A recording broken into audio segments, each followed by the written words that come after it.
क्या आपने कभी सोचा है कि कौवा काला क्यों होता है और क्यों पितृपक्ष में उसे पितरों का दूत माना जाता है? इसके पीछे छिपी है एक रहस्यमयी और चौंकाने वाली कहानी, जिसमें है अमृत, लालच और एक भयानक श्राप। ये कहानी है एक ऐसे सफेद कौवे की जिसने अमर बनने के लालच में अपनी किस्मत हमेशा के लिए बदल दी। बहुत पुराने समय की बात है। उस समय जंगलों में अनेक ऋषि मुनि तपस्या किया करते थे। वे प्रकृति और जीव जंतुओं के साथ मिलकर शांतिपूर्ण जीवन बिताते थे। उन्हीं में से एक महान और तपस्वी ऋषि एक आश्रम में रहते थे। उनके आश्रम के पास कई पक्षी और पशु भी रहते थे, जिनमें एक सुंदर सफेद कौवा भी था। ये कौवा बहुत बुद्धिमान और तेज था। ऋषि उसे बहुत स्नेह करते थे। एक दिन ऋषि ने उस कौवे को अपने पास बुलाया और उससे एक महत्वपूर्ण कार्य करने को कहा। ऋषि ने कहा, हे कौवे, इस संसार में कहीं अमृत छिपा हुआ है। मैं चाहता हूँ कि तुम उसकी खोज करो, लेकिन याद रखना, तुम्हें केवल ये पता करना है कि अमृत कहाँ है। तुम्हें अमृत पीना नहीं है। यदि तुमने ऐसा किया तो तुम्हें इसका बुरा परिणाम भुगतना पड़ेगा। कौवे ने सिर झुकाकर कहा, गुरुदेव, मैं आपके आदेश का पालन करूंगा। इसके बाद कौवा अमृत की तलाश में निकल पड़ा। वो पहाड़ों, जंगलों, नदियों और गुफाओं में भटकता रहा। कई महीनों तक उसे अमृत का कोई पता नहीं चला, लेकिन उसने हार नहीं मानी और लगातार प्रयास करता रहा।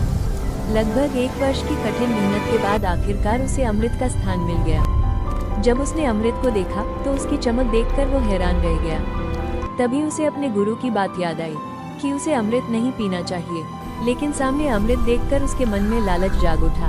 वो सोचने लगा, अगर मैं अमृत पी लूं तो अमर हो जाऊंगा और मुझे कभी मृत्यु का डर नहीं रहेगा। धीरे धीरे लालच उस पर हावी हो गया और अंततः उसने अमृत पी लिया। अमृत पीते ही उसे एहसास हुआ कि उसने बहुत बड़ी गलती कर दी है। उसे अपने गुरु की बात याद आई और उसे गहरा पछतावा होने लगा। वो तुरंत उड़कर ऋषि के पास पहुंचा और बोला, गुरुदेव, मुझसे बहुत बड़ी गलती हो गई। मैंने आपकी आज्ञा का पालन नहीं किया। ये सुनते ही ऋषि बहुत क्रोधित हो गए। उन्होंने कहा, तुमने मेरी आज्ञा का उल्लंघन किया है। तुमने अपनी अपवित्र सोच से अमृत की पवित्रता को नष्ट कर दिया है। फिर उन्होंने उसे शाप देते हुए कहा, आज के बाद पूरी मानव जाति तुमसे घृणा करेगी।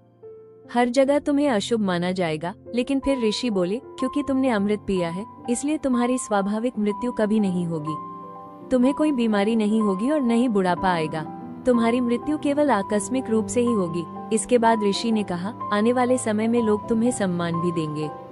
पितृपक्ष के दिनों में तुम्हें पितरों का दूत मानकर आदर किया जाएगा। इतना कहकर ऋषि ने कौवे को अपने कमंडल के काले जल में डुबो दिया।